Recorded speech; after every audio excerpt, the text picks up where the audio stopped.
was his chest piece in the original film. He wore it kind of over his shoulders. It wasn't until Empire Strikes Back and then Return of the Jedi that he actually had the cape off the shoulders. And I think for most fans, you won't even realize it except if somebody shows it to you. However, because it's that way, it does immediately take you back to A New Hope Darth Vader. Because all the Darth Vaders in the films looked drastically different. The helmets were different. The way the suits looked different. There were little subtle changes as all three movies worked out as they moved into technology. And it's one of the places where, honestly, I feel like they missed the mark in Revenge of the Sith. I think that one could argue that was the first time he wore the suit. So the suit was shiny and new. But the suit kind of looked shiny and new in A New Hope. And yet there was some very matted blacks on it.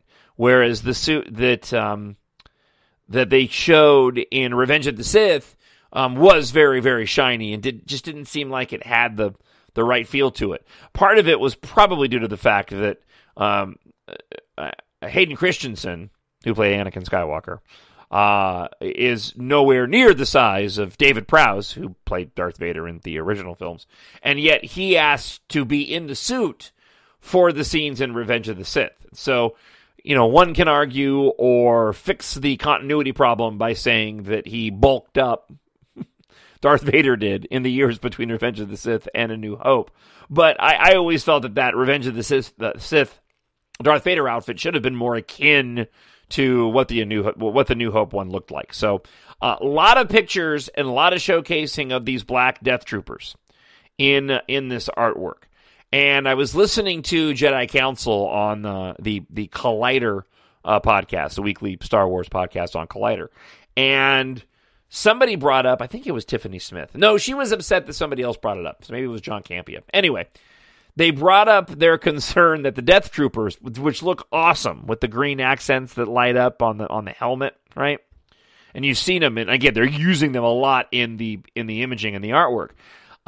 They were getting afraid that the Death Troopers would end up taking on the same kind of role, meaning not as much screen time as Captain Phasma did. I don't think that's the case. I think these Death Troopers are going to have a very significant role in the movie. And we know there's some, spoiler alert here, we know there's some flashbacks to Jyn as a kid. That was actually shown in the teaser trailer at Star Wars Celebration Europe back in April. And we also know the Death Troopers are on the same planet. So we think that we actually see them in these flashbacks too. I think that these guys are going to be one of the major villains and one of the groups that you're going to see the most screen time of, apart from the Rebels in Rogue One. Director Krennic, played by Ben Mendelsohn, who wears the white outfit with the long cape, I think he's largely going to be on the Death Star. I don't think we're going to see a ton of Darth Vader. No, I think these guys are going to be tracking down these rogues, these rebels in the movie. And I'm actually looking at a poster. It's essentially a poster. It's poster-sized on my screen of one of these Death Troopers in the rain. It looks like it's the same location in the most recent trailer when the X-Wings come flying in and it's dark and it's raining and there's mountains and clouds and mist and they're firing their weapons. It looks like it's the same location. What's interesting, and I didn't really notice this until I pulled the picture up, is going back to those partisan X-Wings. I'm looking at partisan X-Wings in that in this image, which just for a moment, and I have to go back and look. I don't have time to do it right now.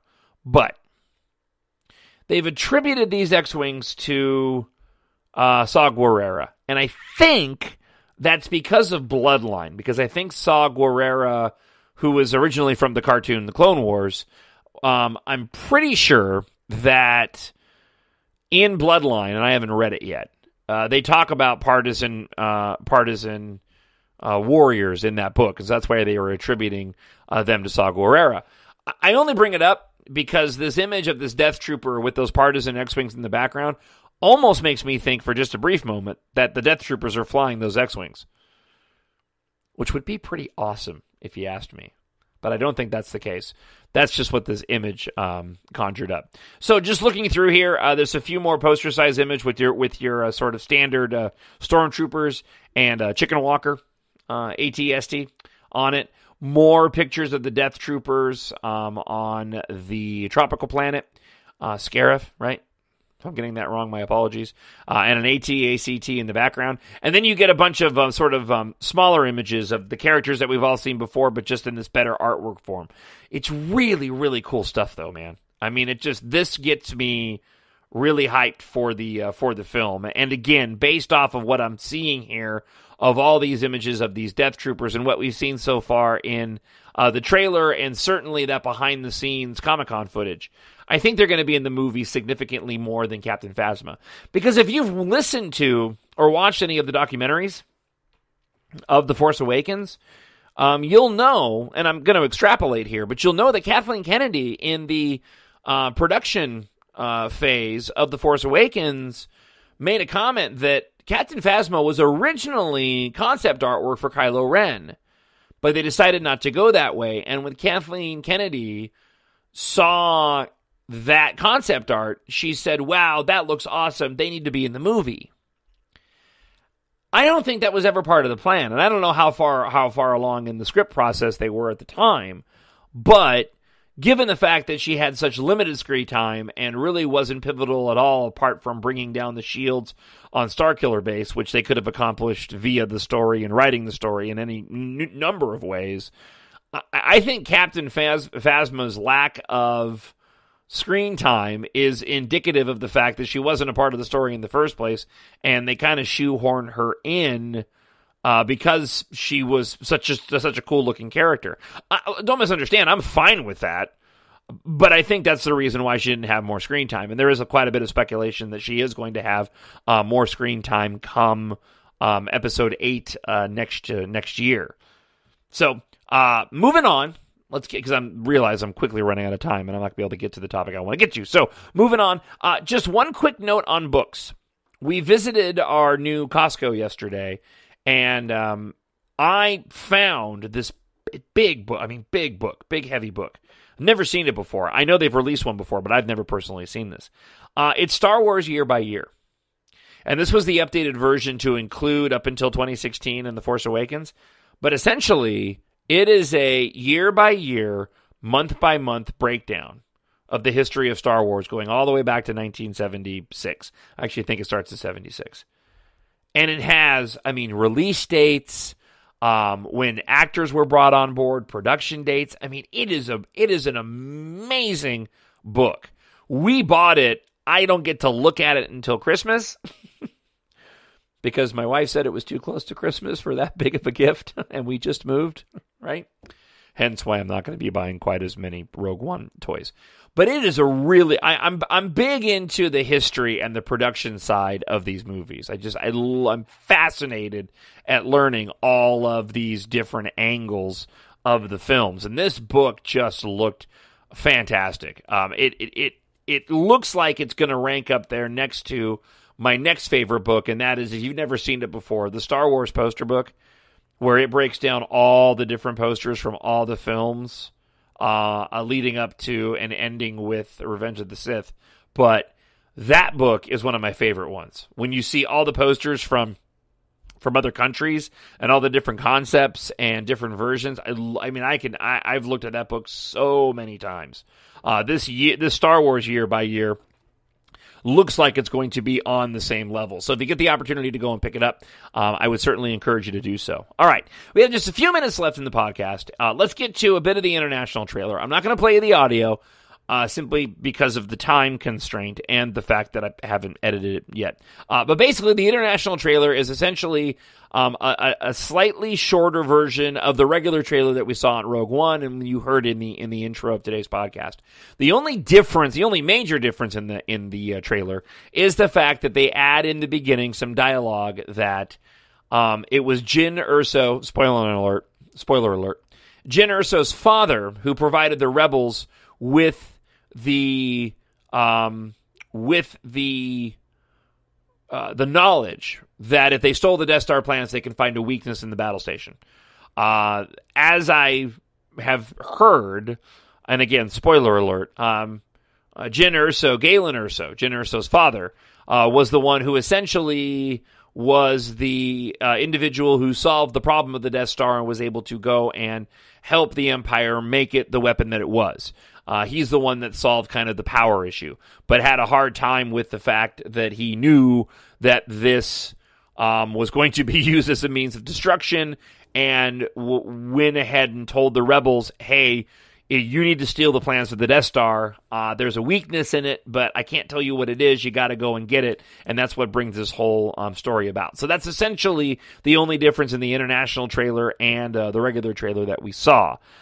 I do wonder, and this is the question that I want to pose for this week's podcast. If you want to email me your thoughts or tweet at me, again, talkshownerd@gmail.com, or you can find me on Twitter, Jon Justice. I do wonder how much Rogue One is going to go and affect the fandom. And what I mean by that is the hype around this movie is there, but it doesn't have the same emotional weight and connection that the saga films do, or all the other movies that we've watched. Sort of bookending this whole podcast today. Star Wars is a family and an emotional experience. We have these emotional ties to it, and as I talked about at the beginning of the podcast, and because of that, because of these characters and these characters that we are now attached to in The Force Awakens, it's going to continue to carry that. This movie doesn't have that. This movie has Star Wars. It has characters that we like and we're familiar with. It has some characters that we have a connection to in Darth Vader and others, but it doesn't have that emotional thread. So I just wonder what kind of effect it's going to have on the fandom.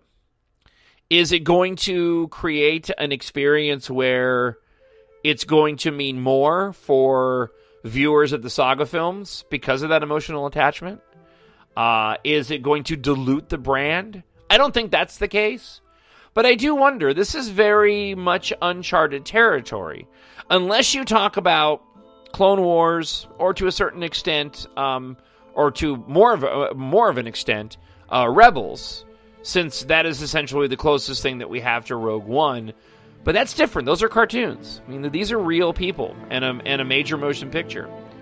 It'll be very interesting to see what the reaction to the film is when it comes out, and we have plenty of time to talk about it between now and then.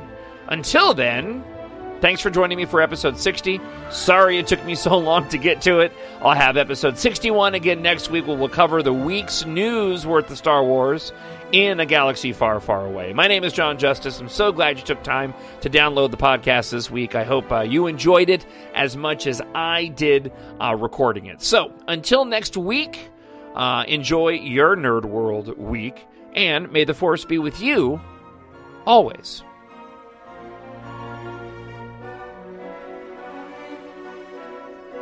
My Nerd World.